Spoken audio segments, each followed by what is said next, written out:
Assassinations, terrorism, these are words, of course, we hear regularly, unfortunately, too much these days. What happens when a diplomat, a distinguished distinguished Latin American diplomat, is assassinated in the streets of Washington, D.C.? And what happens when his assassins turn out to be the secret police, the DINA, of the Chilean junta that was helped into being by our own CIA and by Henry Kissinger? And the representative had been of the legally elected government of Chile. His name was Orlando Letelier, who was Allende's representative in Washington as a sort of ambassador. Well, he served in many ways. Assassination on Embassy Row is a most remarkable book. It reads like a suspense story. It is like a detective story. International intrigue, all is there. And it's all chapter and verse. Assassination, Embassy Row. And John Dingus, who with Saul Landau wrote it. John Dingus was worked for Time magazine as correspondent in Chile, as well as for the Washington Post and for ABC. And he was in Chile at the time of the fascist coup that overthrew the legally elected government of Allende. And the book is simply called that. All sorts of implications for you, for me, for the world for that matter, and I think too for sanity. Pantheon, the publishers of the book, Assassination, Embassy Row. John Dingus in a moment.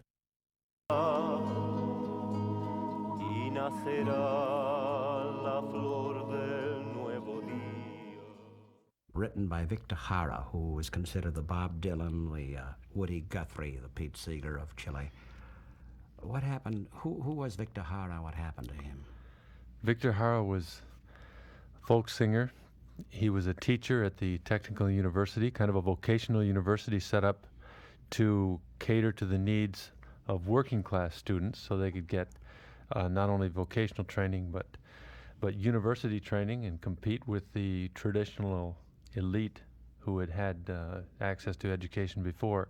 And Victor Jara became famous in Chile as a singer late in life. He wasn't an old man. He was in his 30s when he did this.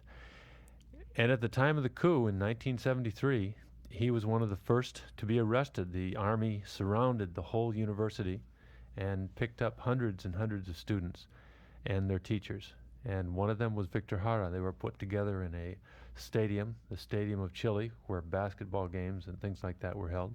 I'd been in that stadium just 2 weeks before for a concert. And he began to sing and to keep the spirits of the other prisoners up.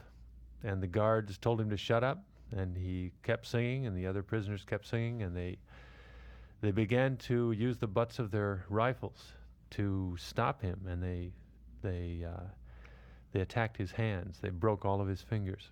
And after they did that, they began to order him to play his guitar again. It's a horrible story. And finally, after this cat and mouse game of torture went on, he was beaten to death, and he was found in the streets. I thought we'd open with a song and the story of Victor Jara just to set the climate of it.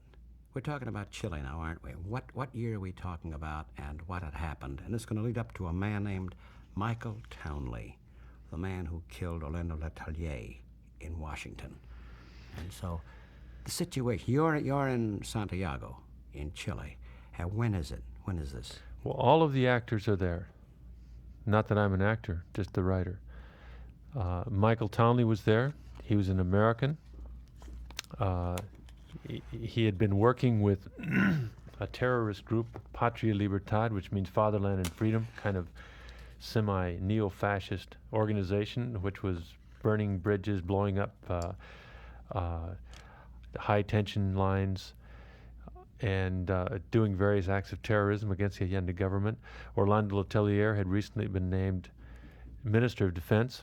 Under Allende? Under Allende, now, Salvador Allende, who had been elected as the first freely elected Marxist government in Latin America. But he was elected. Why don't you tell about the election campaign? There were two elections, weren't there? We have to go back 3 years. Well, go ahead. In 1970, There was a campaign, a presidential campaign, as you have every 6 years in Chile, in a country that has had almost uninterrupted democracy ever since independence from Spain. Chile always had a democratic tradition, even among the military, didn't it? Even among the military have stepped in only twice, and that for brief periods and without violence. At one time, in fact, the military stepped in and installed a very progressive reformist constitution. That was in 1925. And that constitution, which the military brought about, was the one that was in force at the time that Allende was elected. He was elected by a vote of about 36%, which is a plurality but not a majority.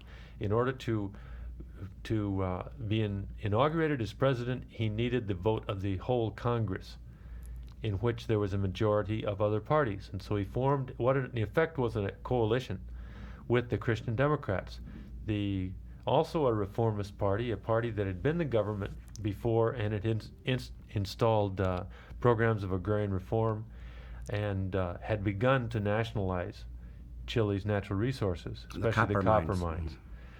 So Allende was inaugurated president.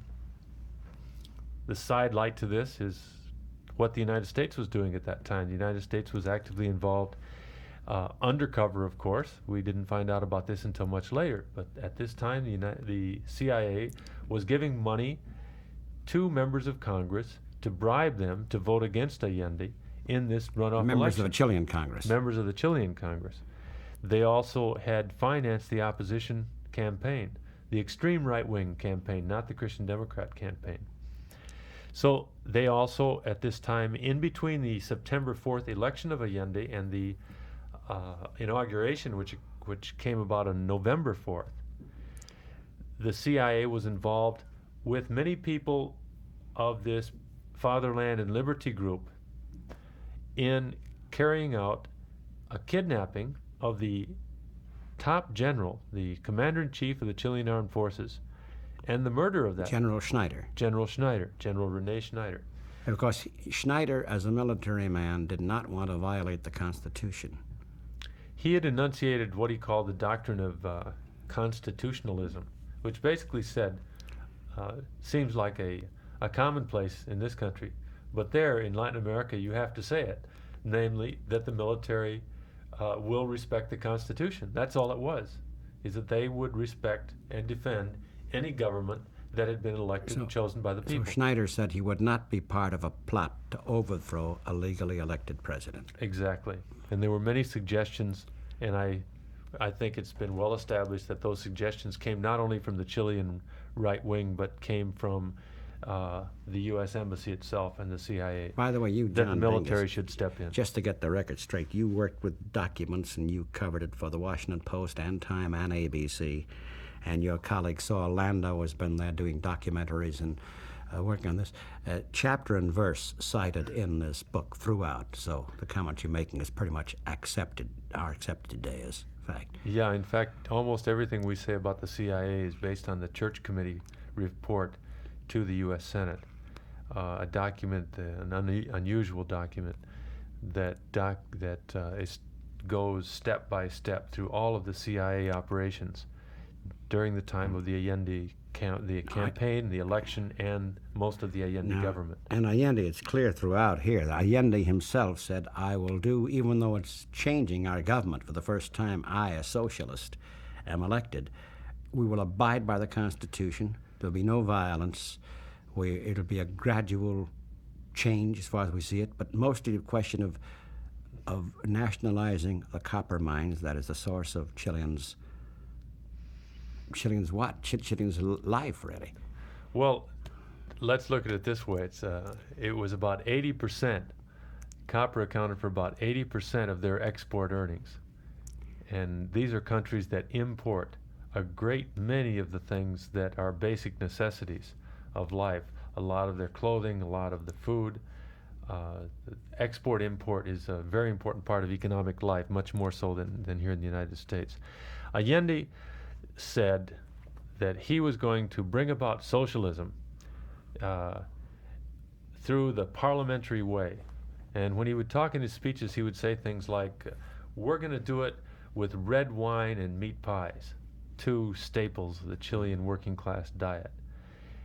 And I believe that was exactly what he was doing. He had a lot of problems with that. There were many people on the far left who criticized him for that. They said, what you should be doing now that you're president is to take total power.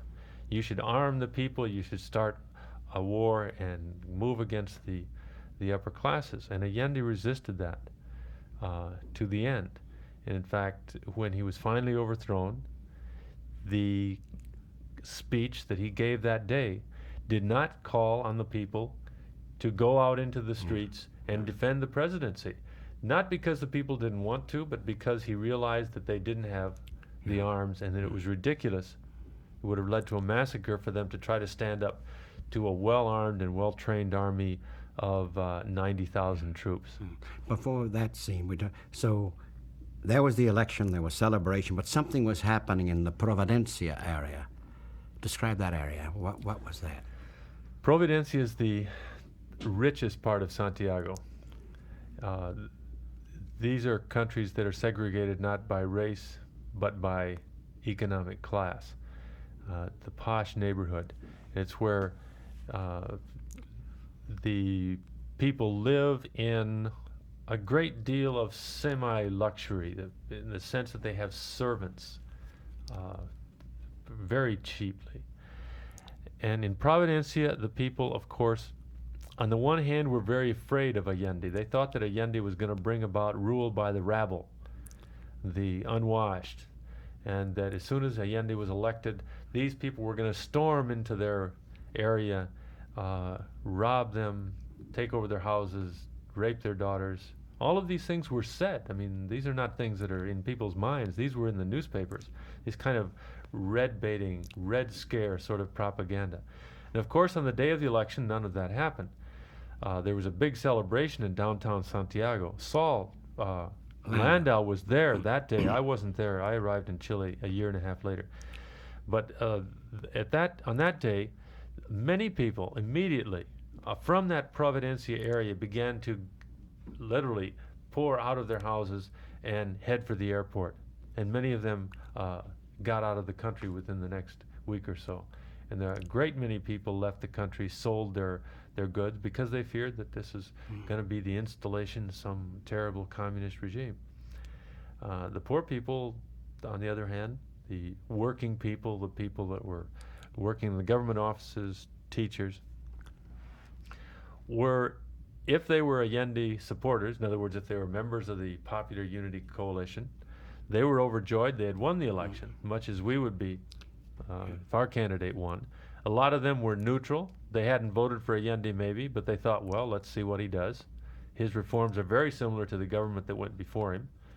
Continuation of the agrarian reform, total nationalization of the mines. He wanted to nationalize the banks too, which was an important step. Nobody had ever done that before, so that he could control investment in the country. And then there was the By the way, Allende government was also looking for American help and cooperation too. They were very open to American help. There was U.S. AID programs going on in Chile. The Peace Corps was in Chile. The military, we had military aid programs, arms sales. There was no difference, a distinguishable difference between the U.S. programs in Chile and in any other Latin American country. But something happened, though, because Allende got elected. What was happening in Washington? What was Kissinger? Kissinger was national security advisor. What was his reaction when he got elected? Nixon and Kissinger were very unhappy that Allende was elected. I've read some of the cables, some of the writings that were later on released on their thoughts at the time. The church committee talks about several meetings that were held. Strangely enough, to those of us who have some sort of we've been disabused of our innocence about the American government somewhat by Watergate, but at this time we were still very innocent. There was a meeting on, I think it was September 15th, it was right after the Allende election. This meeting included a prominent American businessman named Kendall and the president of the Chilean, the most important Chilean newspaper and who at the same time controlled an economic conglomerate called Edwards Enterprises. His name was Dooney Edwards. They met with President Nixon. In other words, this Chilean businessman with his friend, the American businessman, were able to call up President Nixon, get an appointment, have breakfast with him, and at that breakfast tell how dangerous the Allende government was going to be to them and to the United States. By the way, Allende never once censored the papers.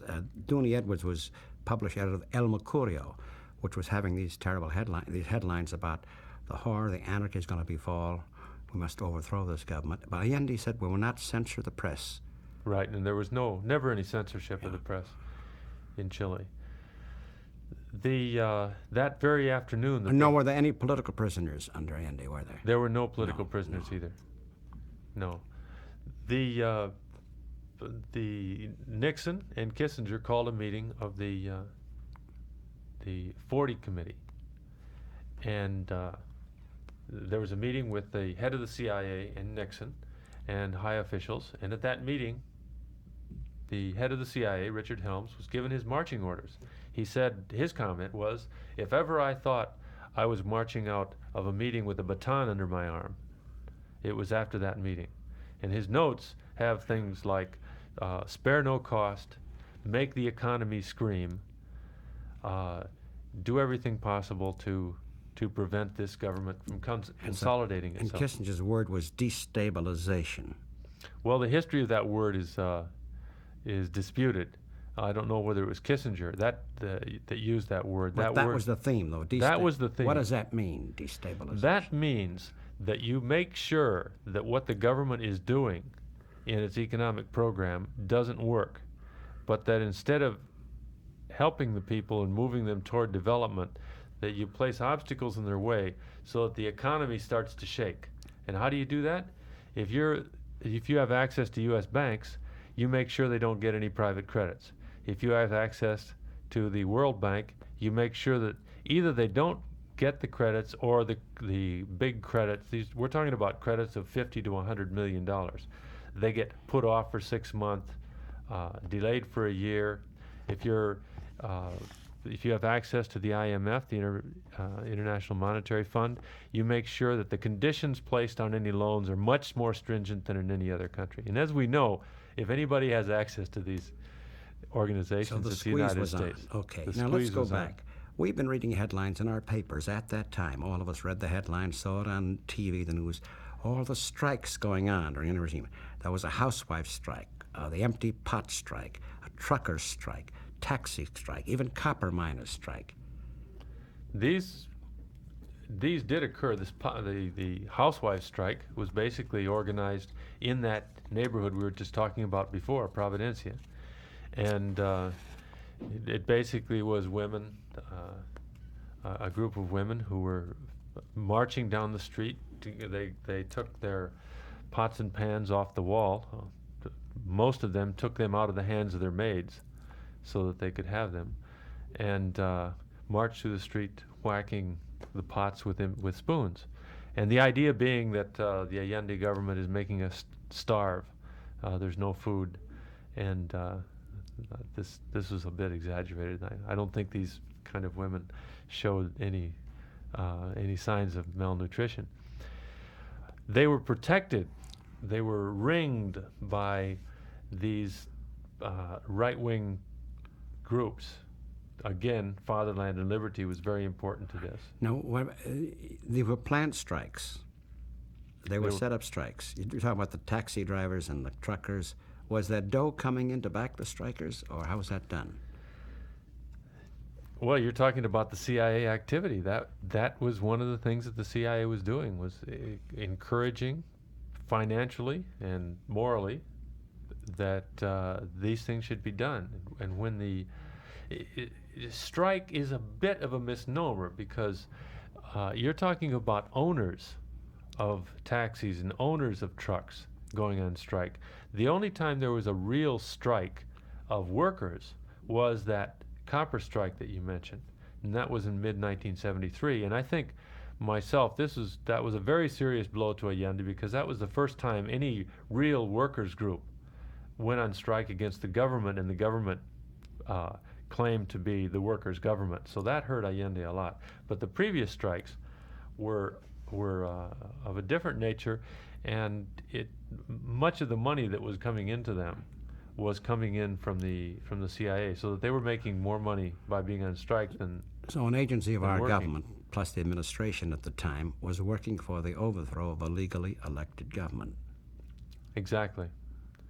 Kissinger's phrase was, why should we let a government, through the irresponsibility of its voters, go communist? That's what he did. By the way, it wasn't communist. That's the irony. Of course it wasn't. The program. But my even if it were illegally elected by the people, that was, by the way, wasn't there a second election? There was.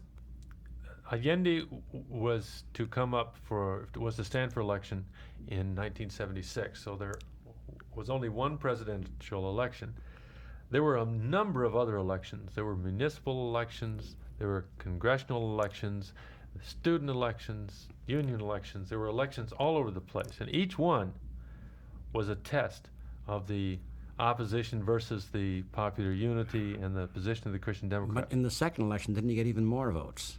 In the municipal election, that was about 9 months after the presidential election, he got 50% of the vote. So almost, virtually an absolute majority.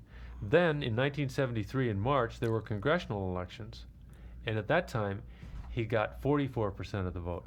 So what that meant in Chilean constitutional terms is that the opposition could not muster a 2/3 vote to institute impeachment proceedings. So things had gotten pretty radical by then. They were trying to impeach him, and when they did not get the votes for the 2/3 to throw him out of office legally, that's when the plotting started. And so you were in Santiago at the time now. Yes. And now there was the plotting of generals. There were a number of generals, such as Schneider was assassinated.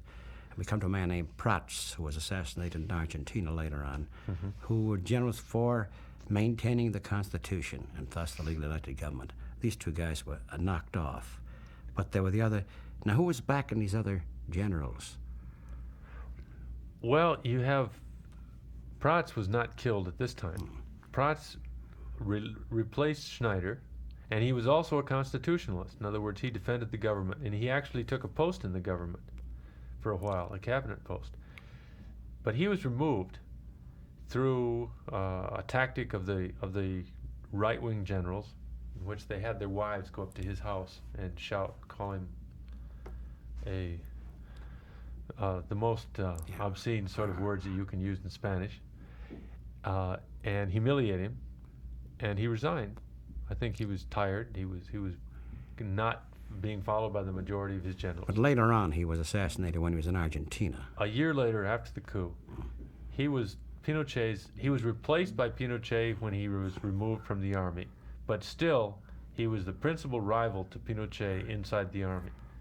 And in September 1974, a bomb blew up in his car. So now we're coming. This is background offered by John Dingus, a co-author of the book Assassination on Embassy Row. That's background for the assassination itself, in case people may have forgotten how this happened, what it was. And so this is the background. Now we come to the military coup took over. And let's pause right here. We'll hear this message and resume in a moment with John Dingus, who with Saul Landau has put forth. We're just touching on background now, but the book itself it's in it, of course, but the book is just suspenseful. It's the assassin of General Prats in Buenos Aires, one of them, and of Orlando Letelier, who was a colleague of Allende, was assassinated in Washington with a colleague, Ronni Moffitt, by the same guy and his colleagues, a guy named Michael Townley. And how Michael Townley came to be and think and what happened in the trial is what your book's all about. And we'll resume in a moment after this message. Resuming with John Dingus, co-author of the book Assassination on Embassy Row. And so now a government will be overthrown in Chile. And you were there that day. It happened on a certain day, didn't it? A certain day. It was Tuesday morning. I woke up to the sound of airplanes overhead. 73. 1973. And a lot of people had been predicting a coup in those days. General Prats had been removed. That was seen as the last real bulwark against a coup. We knew there was a lot of plotting going around. There were a lot of rumors all over town. I got up and started to go around the city to find out what was going on. I went out to a working class area where I knew that there was an organized, what they called a cordon, a industrial belt that the workers had organized with the idea of putting up resistance to any sort of a coup. Now, when I got out there, I realized that there was no resistance. There was, the people were disorganized and disconcerted. Allende had just spoken. About a half an hour before I had listened to him. It was his last address. And he had told the people to avoid a massacre, not to go out into the streets, not to sacrifice themselves, that other men would come in other times, but that the course of history would not be turned back, and that they should basically accept what's going to happen, not accept it, accede to it, but that resistance was futile. And later on in the day, I could see, I was at a great distance now from the center of the city. I could see the airplanes flying overhead, and they began to swoop down on the center of town, and bombs went off, and a column of smoke came up. They had bombed the presidential palace, where Allende and some 30 or 40 of his supporters were resisting the takeover of the... Now, you were covering this for Time and the Washington Post? No, at that time I was freelancing. You were freelancing? Yeah. How did they cover it? How did they... Well, Time magazine was very lucky. They had arranged, a good friend of mine, who was the Time stringer, had arranged an interview with Allende for the Time correspondent from Buenos Aires, who had arrived in town, I think the day before, had a hotel room right overlooking the presidential palace. And so the day of the coup, he was there, got up in the morning and just looked out his window, and he had a perfect view of the whole thing. And so Time had tremendous coverage of the coup itself. That was the cover story in which Allende's picture appears with basically with blood all over his face. Well, we're going to hear the voice of the Swedish ambassador at the time to Chile, Harald Edelstam, whose embassy became the sanctuary for many of those who were pursued by the junta, exiles from other countries, as well as students, teachers, workers in the moment. But what happened after the coup? Something happened.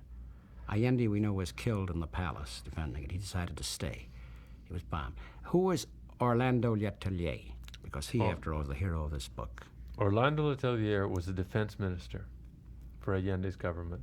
He had recently been called back to Chile from his post as ambassador to the United States and served as foreign minister and then as defense minister. So, in effect, he was Augusto Pinochet's boss, the general that led the coup. The day of the coup, he went to the defense ministry and was arrested immediately. He was taken, held for a few hours. The next day, he found out that Allende had been killed.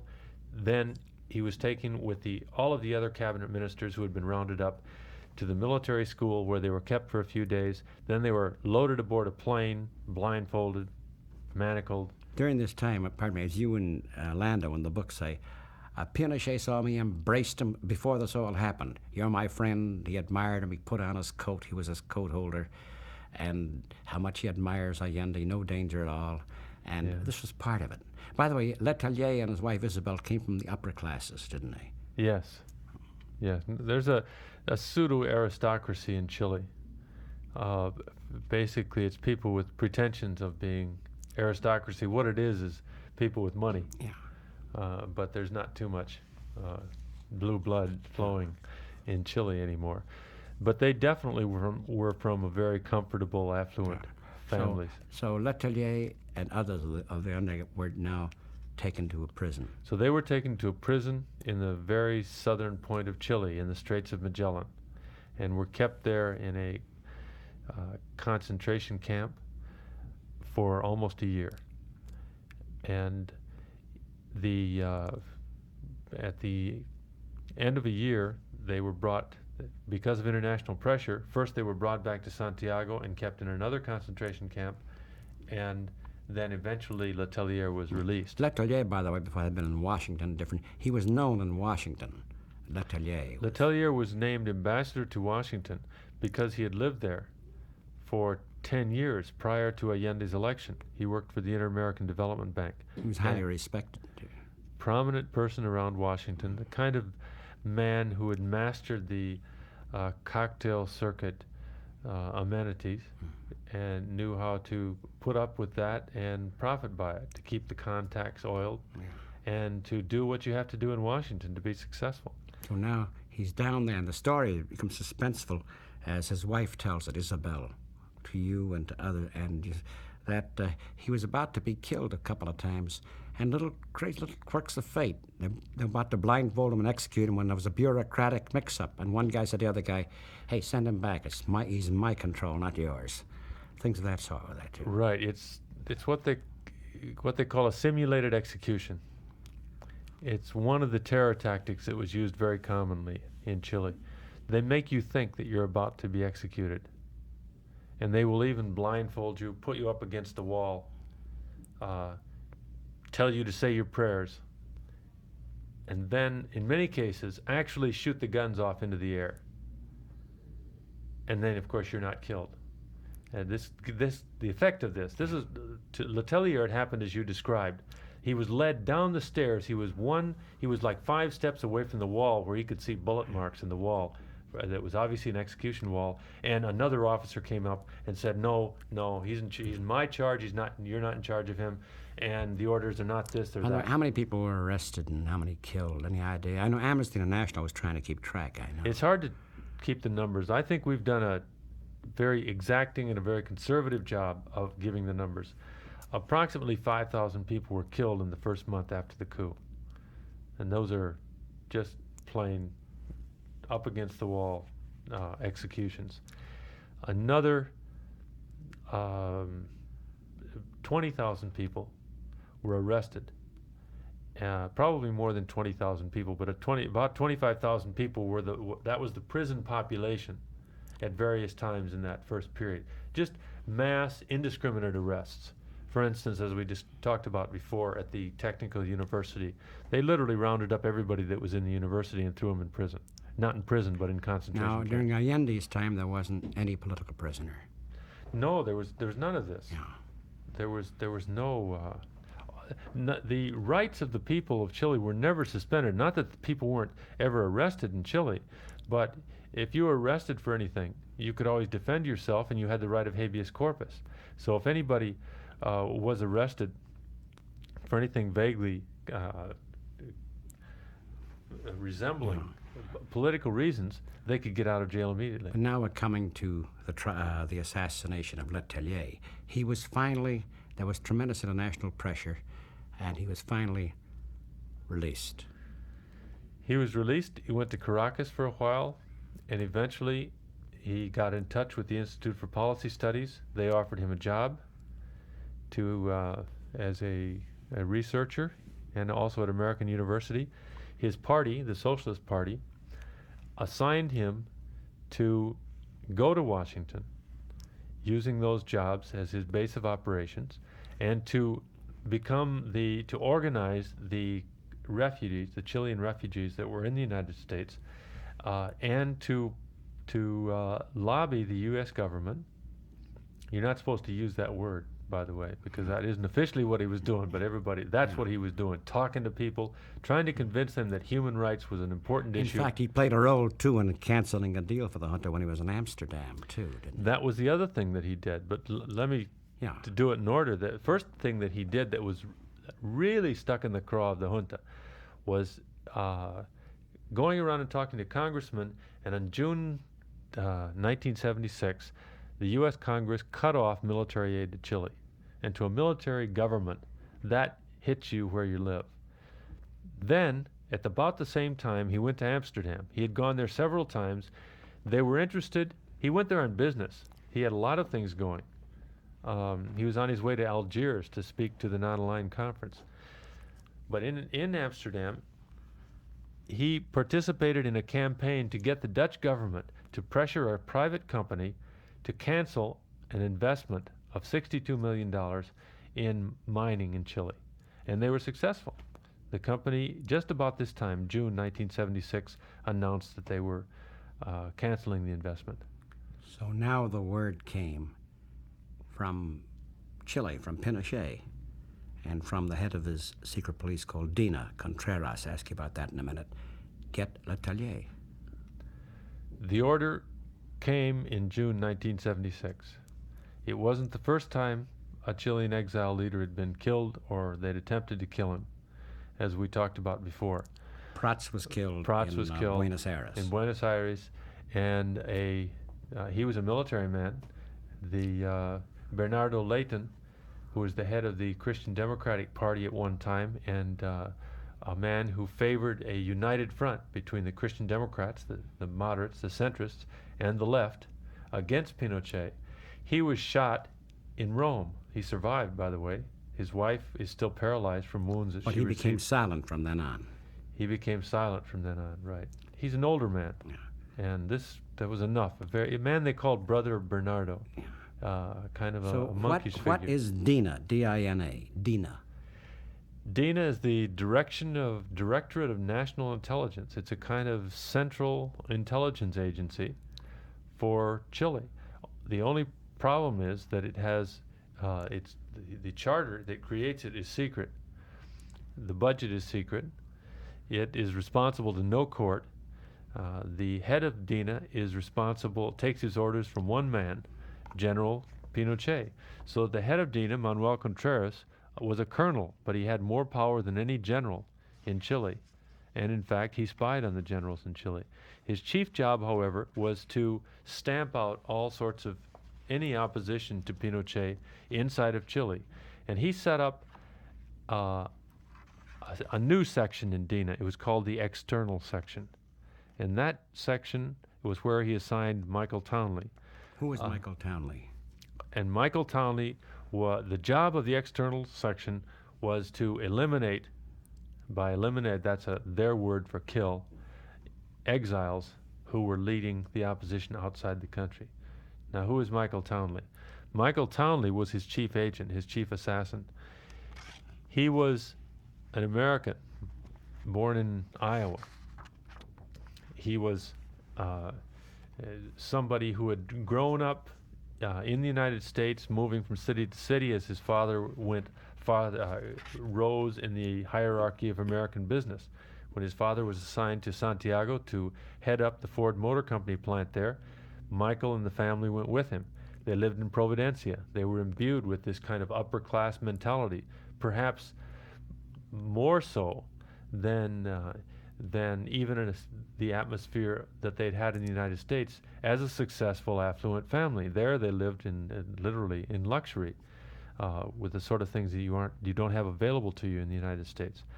And he became an extreme anti-communist because of the influence of his father and because of the neighborhood that he was living in, where they literally saw communists, leftists, the people out there in the poorer sections of town as the enemy, poised to invade them.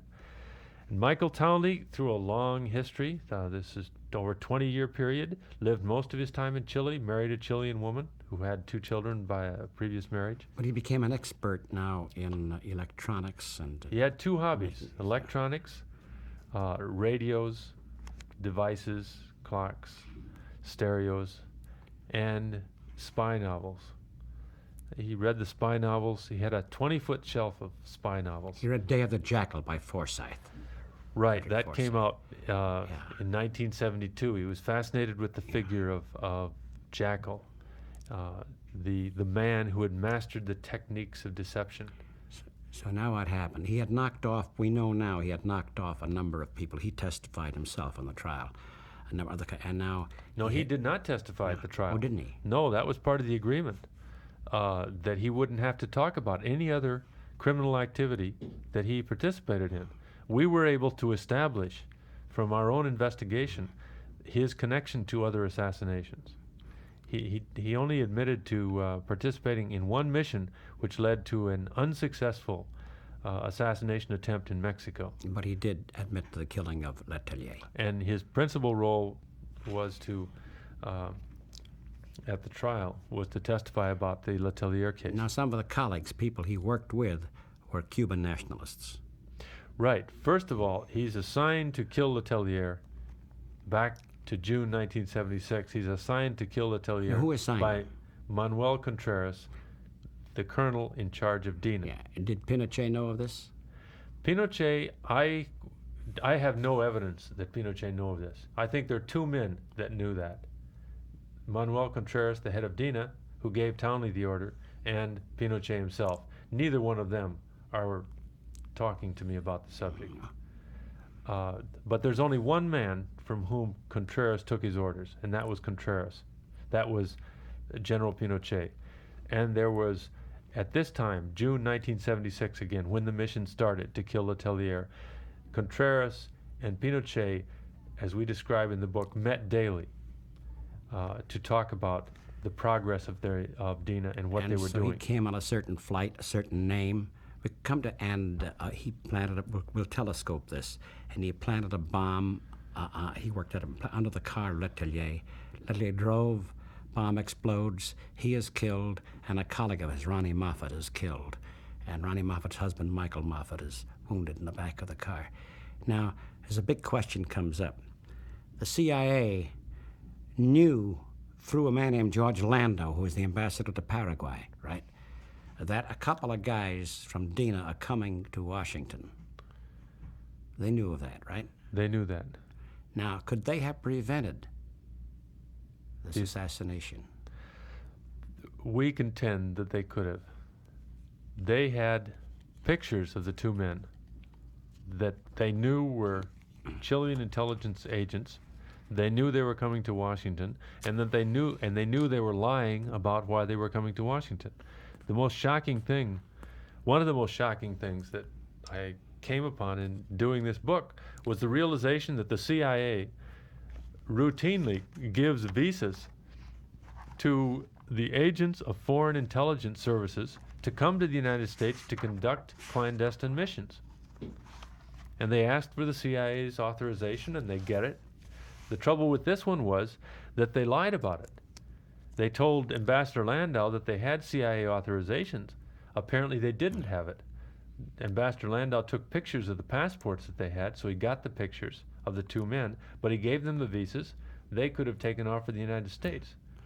But there was, so Letelier is killed.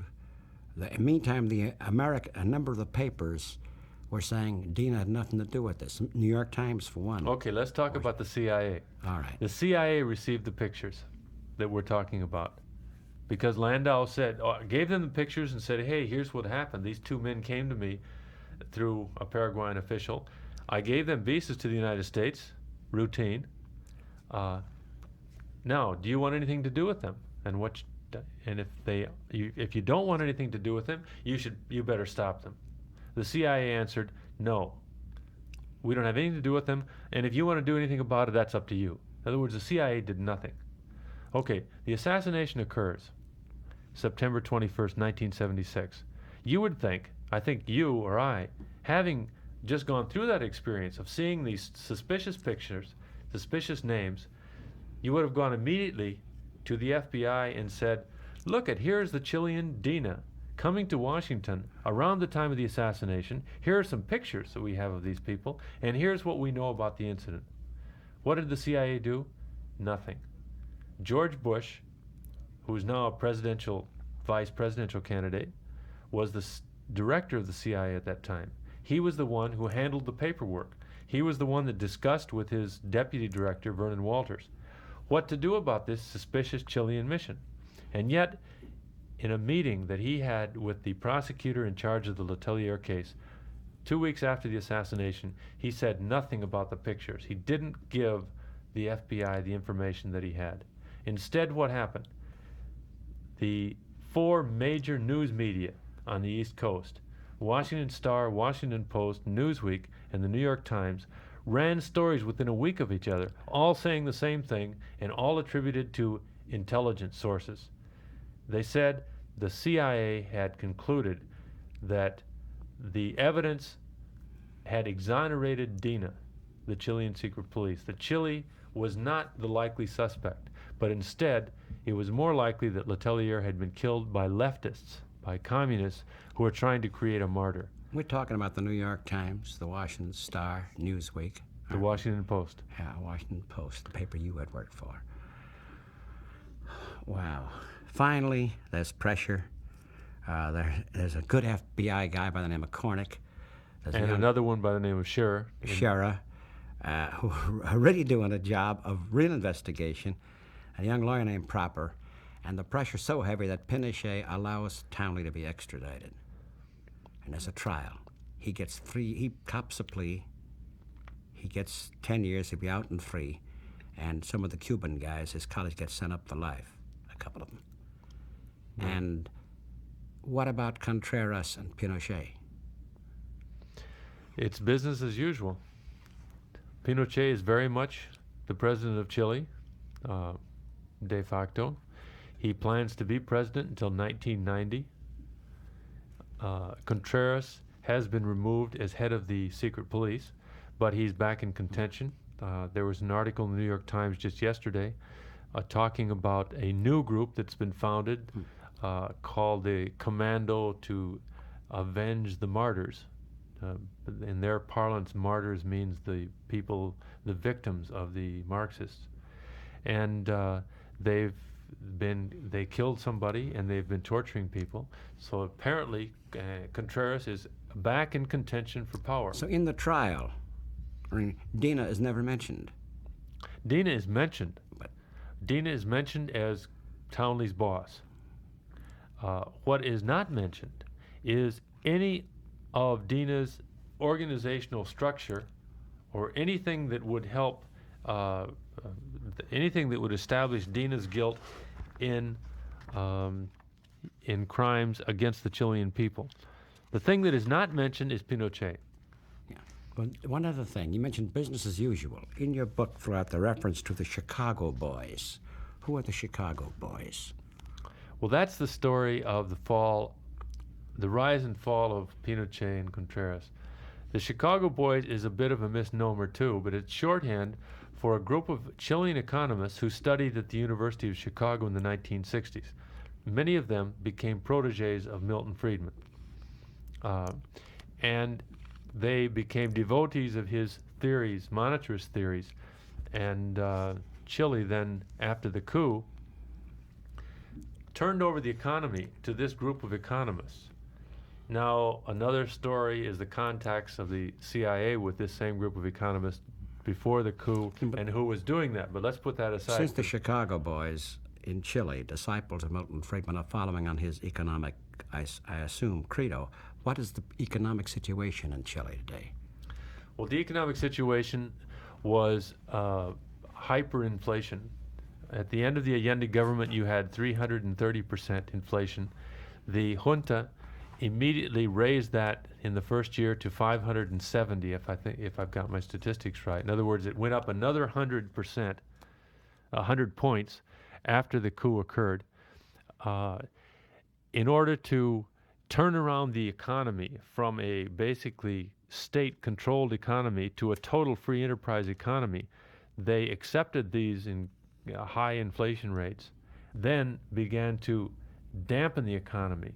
In 1976, they applied what they called the shock plan. This was the number one tool of the Chicago Boys.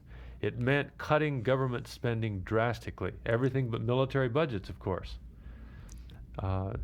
Social services, they're dismantling the public health plan. Chile had a better public health plan than the United States, one on the par of England's.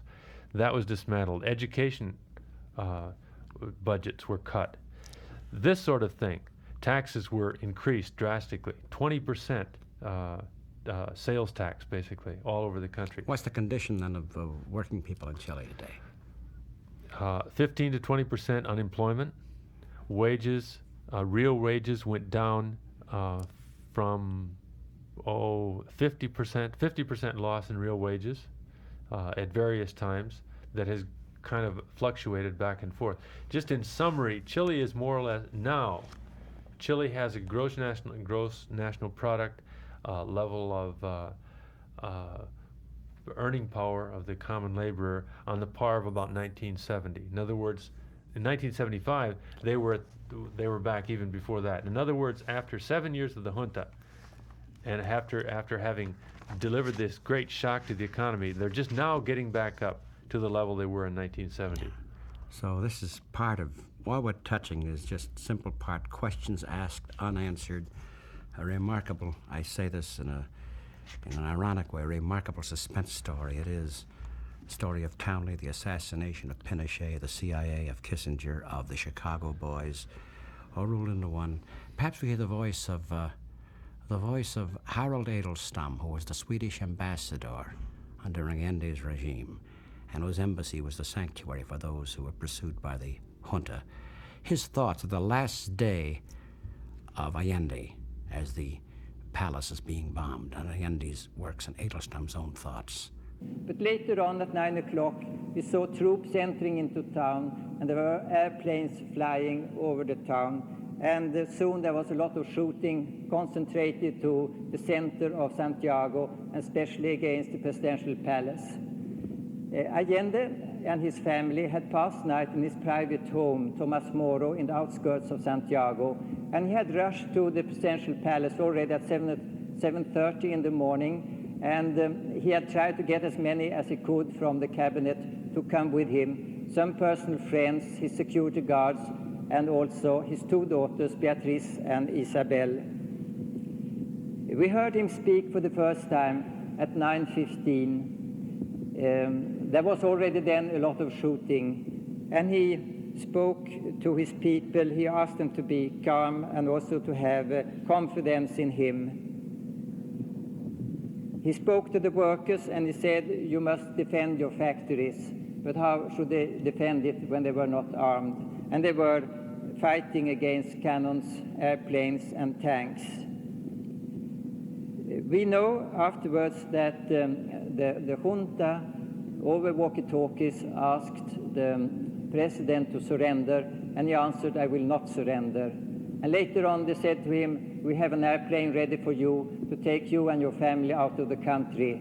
And he said, "I will not use this airplane." So he stayed on. And the last time we heard him speak, that was 11:15, and it was difficult to hear him because the shooting was at that time very heavy.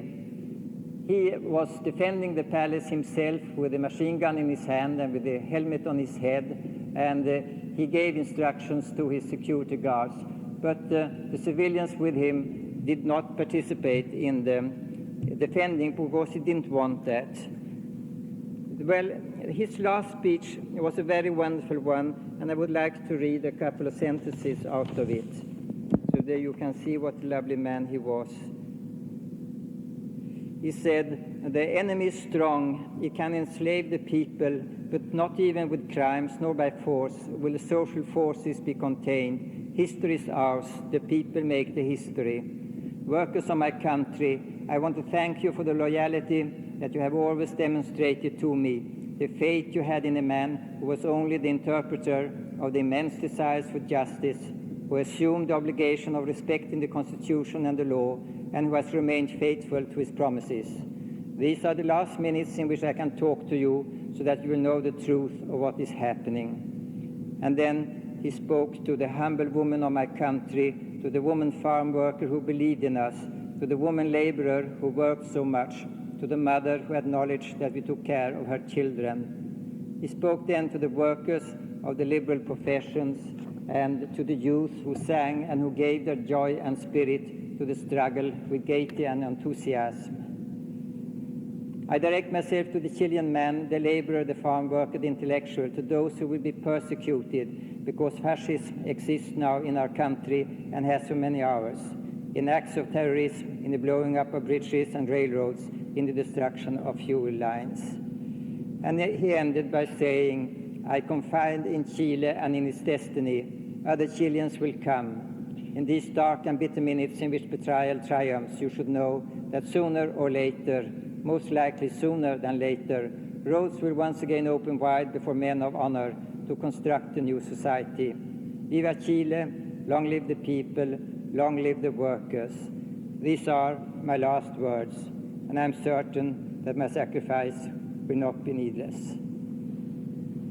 Well, Allende was a peaceful man. He hated brutality and violence.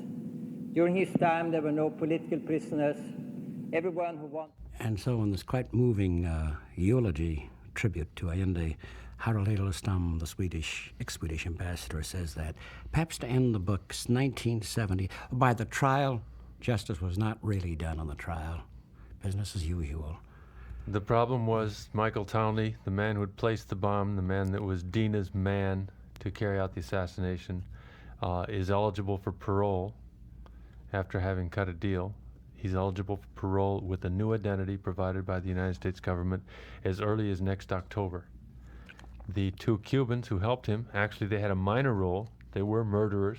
They deserved punishment, but they were given life sentences, the maximum. In 1978, Isabel Letelier, the widow of Orlando Letelier, returns to Santiago to ask to demand the return of her husband's citizenship. He was deprived of that.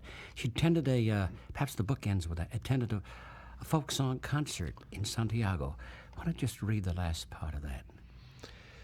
She was at this concert, and as is common in Chile, the master of ceremonies introduced several prominent people in the audience, and he said, we are honored tonight by the presence of the widow of Orlando Letelier, Isabel. Thunderous applause broke out. It grew in volume and intensity as Isabel stood. The MC took the microphone and said, "Thank you, ladies and gentlemen. Now please, let's begin the second part of the show." The applause continued, then assumed a rhythmic beat, thump, thump, thump. "Please, ladies and gentlemen," the MC pleaded. In the audience, a man with a resonating bass voice chanted, "Compañero Orlando Letelier." The crowd responded, "Presente," present. And the bass voice boomed, "Ahora," now. And the crowd responded, "And forever." It's a chant that Chileans often use to commemorate their dead heroes.